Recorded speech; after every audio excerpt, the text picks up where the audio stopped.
Hello, and welcome to another thrilling instalment of my video blog. I'm Nate, as you probably know by the fact that you're viewing my channel, and yeah, I'm just updating. It's been a while since I've updated. You might notice the surroundings have changed.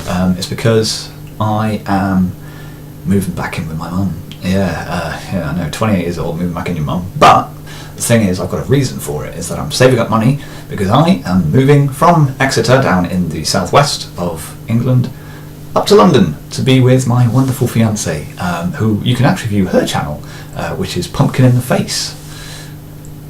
As in a pumpkin in the face. Pumpkin in the face. Why there would be a pumpkin in the face, I don't know. I mean, I call her Pumpkin Face, but Pumpkin in the Face apparently is the channel to follow.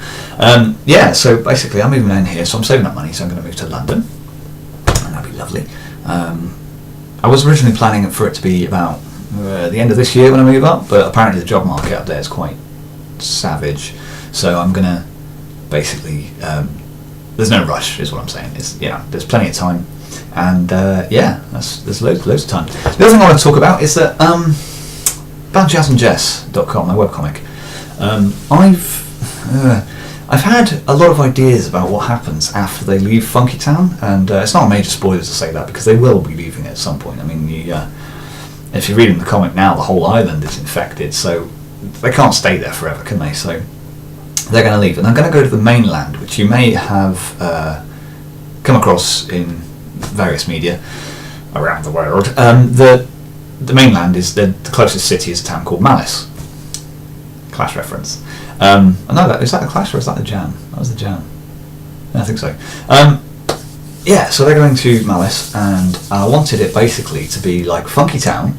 The architecture and the backgrounds and stuff is very much like it here in Exeter. It's small.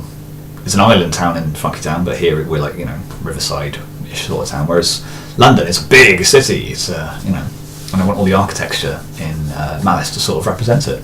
The thing is that I had all these ideas about what was going to happen when Jazz and Jess get to Malice, about how much bigger the world was going to be for them. About maybe it wasn't just zombies, but I've had these scripts written for a few years now, and it's just drawing them and colouring them and blah blah blah. I've got other work to do aside from working full time. I've got loads of other work to be getting on with, and the Jazz and Jess comic takes so long to do, and it's fine. It's not a problem. It's just it feels like it's a slog, just going through these scripts that I've had written for years, and so I thought I'd give it a bit of a rethink, because I got to the point where I was like, do I really want to be doing this anymore?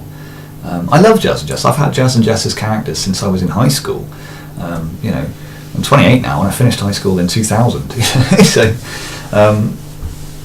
So I was kind of thinking that like maybe it's time I just knocked it on the head. Maybe like when they leave Funky Town, that could be the end of the comic. But I had an idea. And the idea struck me like a Terry Pratchett inspiration particle went straight in, and I had an idea. Is that I'm going to shift the point of view, and I'm going to do a time skip. It's going to be 2 years later in Malice, and we're going to shift the point of view from Jazz and Jess, at least initially, to another character who you might be familiar with. And I've got some sketches here for what I had in mind. So basically, when they get to Malice, I had an original idea of what Enocha would look like, and this is pretty much what I wanted Enocha to look like. Yeah, it's not too far removed from what she is now, just a little bit, vampier. So I thought, okay. But then I came up with a much better idea. If it's only 2 years later, surely she'd be, they're late teens in Jazz and Jess at the moment, so if it's 2 years later, so 20, 21. So I thought, let's have a look a little bit more mature. So there we go. This is Enocha. Nice new redesign, and I think you'll agree that when you compare the two of them, it's a much nicer design. I like it. But also, I came across there's a person who's quite well renowned in the webcomic circles called Megan Rose Gedris. I know my friend Tanya is good friends with her, or loves her bits, or something along those lines. And I was reading some of her Tumblr blog posts, and one of them was about writing LGBT gay characters. And I'll be honest with you, I agree that with some of the points she makes is that you don't read a lot of gay characters in comics or TV, or see them on TV or see them in movies, read them in books, where they're not, I don't want to say cliched, but they're is stereotypical. You know, they're used in various forms as plot devices, or as the bad guy, or you know, they can't make their mind up, or they're there to be the temptation, or they don't get enough fair portrayals in media. So I thought, okay, I'm challenging myself with this. I'm challenging myself properly with it. I want to write a gay character, all right? And I've decided that he's going to be a gay male.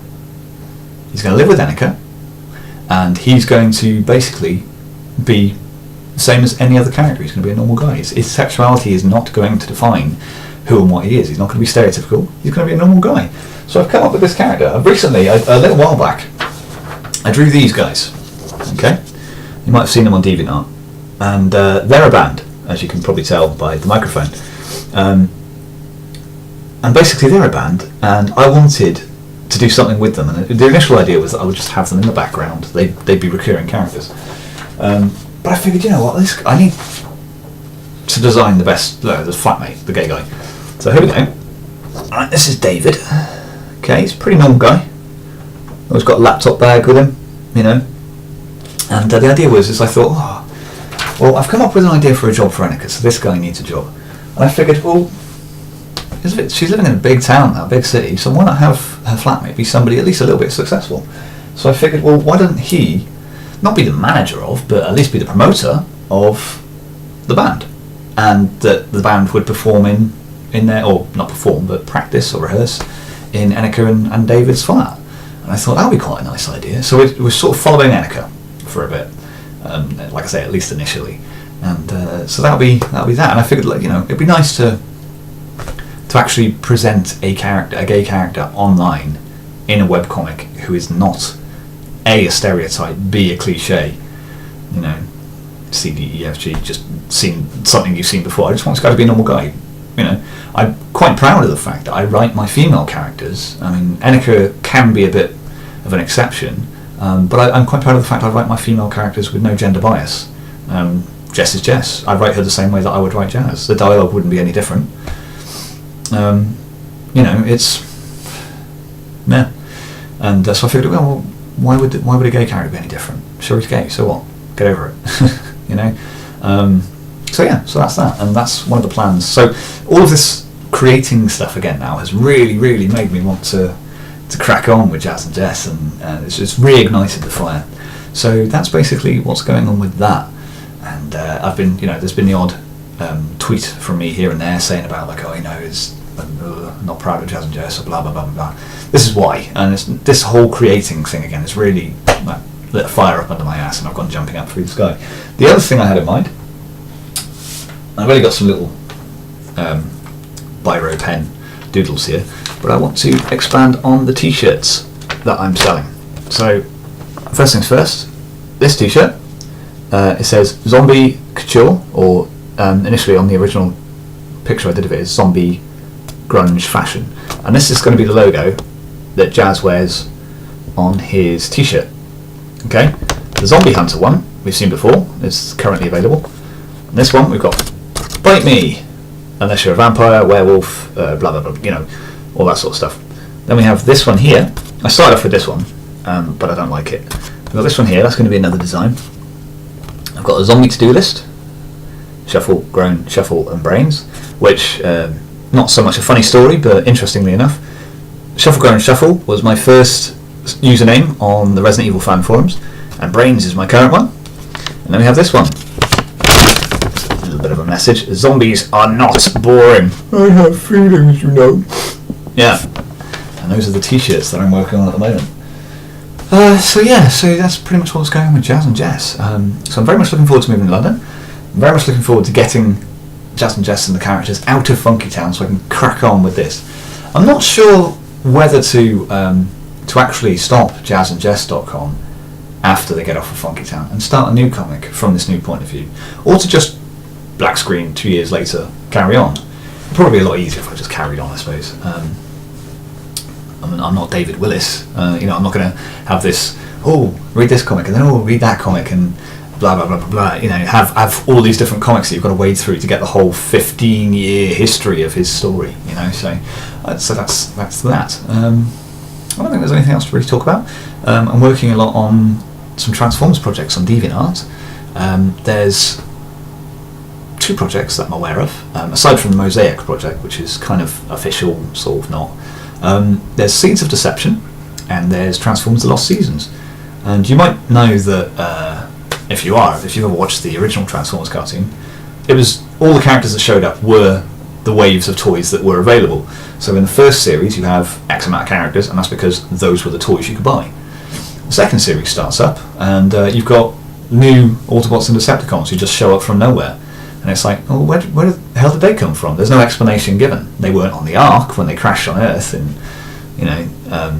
prehistory, so where did they come from? And Transformers: The Lost Seasons is an attempt to explain it, to say like, when they went back to Cybertron, a couple of Autobots came with them for reinforcements, stuff like that. And the other project is called Seeds of Deception, which is an attempt to tell basically a